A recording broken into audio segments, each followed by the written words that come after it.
Eu acompanho o seu Twitter, eu já faz tempo, e acho que foi na semana passada, você tweetou que estava livre de um processo de vez do STF, depois eles parece que tem um outro. Como que está essa situação? E eu acredito que foi isso que você acabou também deixando o Ministério, se puder resumir, porque tem muito ruído e muita informação, e o sistema, como você sabe, nem sempre é transparente para a população. Então, nada melhor que você explicar nas suas palavras.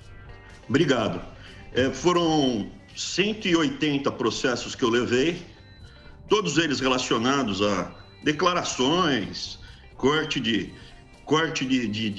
verba para um ou outro instituto, ou na época do contingenciamento, todos eles praticamente acabaram. Teve um de racismo que eu estava reclamando da compra dos respiradores por um preço 10 vezes mais alto que um certo país tinha à disposição para vender, mas estava arrancando couro.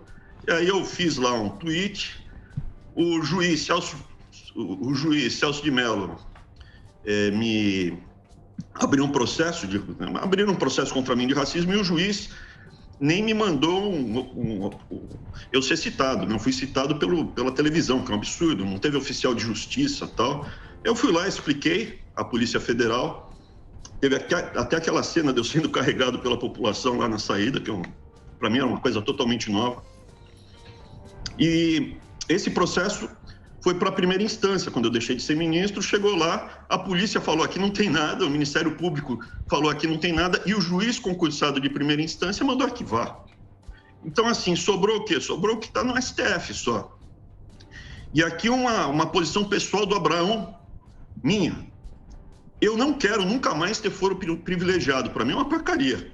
Para mim, toda vez que eu entro lá no STF, eu me dou mal, eu não tenho nada a esconder. Eu quero um juiz concursado, primeira instância. Eu quero ser julgado como todo mundo no Brasil, por um juiz concursado. Eu não quero foro especial. Eu não faço nada de errado. Talvez por isso que eu me dê mal, né? Talvez por isso, quando eu vou para o STF, eles estão acostumados ao outro lado, né? Daí eu me rasguei lá.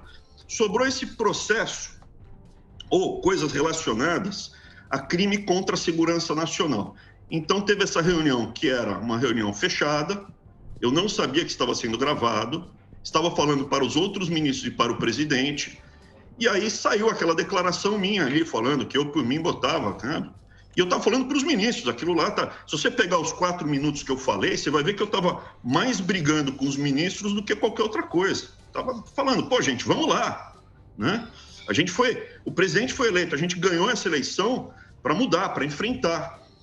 E aí vazou aquele lá... Eu, por mim, botava vagabundo na cadeia, começando pelo STF, e isso foi tido como uma ameaça à segurança nacional, como se eu fosse explodir o STF, jogar uma bomba lá. Mas, pô, não tem uma passagem em nenhum lugar na minha vida. Eu tenho quase 50 anos, eu sou zerado. Não tenho nada de problema. Violência.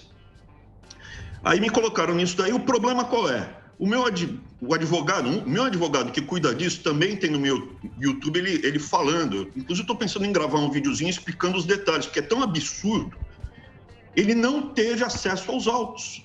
Então, eu nem consigo saber do processo que foi aberto por um juiz do STF, porque os juízes se sentiram ameaçados e eles estão investigando. Eu estou sendo investigado, mas eu não sei nem do quê. Tudo isso é uma suposição. Eu sei que é um crime contra a segurança nacional. Ele mandou o pedido para ter acesso aos autos várias vezes, protocolou isso. Aí, a primeira vez falou que o processo estava na mão do Alexandre de Moraes, no gabinete dele, então não dava. Daí ele mandou de novo, pediu de novo. Eu acho que uma das vezes nem responderam os e-mails. Eu vou gravar um videozinho no YouTube explicando os detalhes. Mas, evidentemente, o Estado Democrático de Direito, essa frase ridícula que é repetida, Estado Democrático de Direito. Quando você escutar isso, encosta a bunda na parede, porque está vindo coisa ruim, entendeu? É horroroso, Estado Democrático de Direito. Eu não tenho regras básicas de uma meia ditadura. Eu acho que nem numa meia ditadura eu teria acesso ao inquérito, né? Muito bem. Respondido tudo? Eu tenho uma coisa só, uma coisa só que está pendente, é o STF com aquela frase minha, o resto eu estou limpo.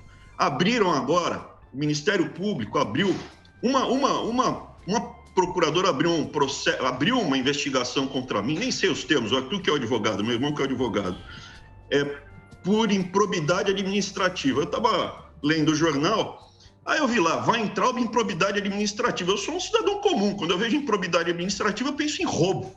Ela falou, eu não sou ladrão, que porcaria é essa? Ela abriu improbidade porque eu fui improbo quando falei que tinha droga nas universidades. E isso gerou um dano para a imagem das universidades, porque isso, não é que ela não falou que não era verdade, que é um exagero, que não tem um problema tão grande assim, de drogas na universidade.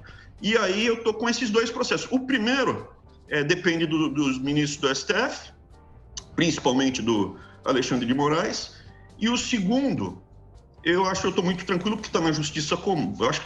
Eu acho que está na Justiça Comum, então esse daí eu estou muito tranquilo, eu confio na justiça dos juízes concursados.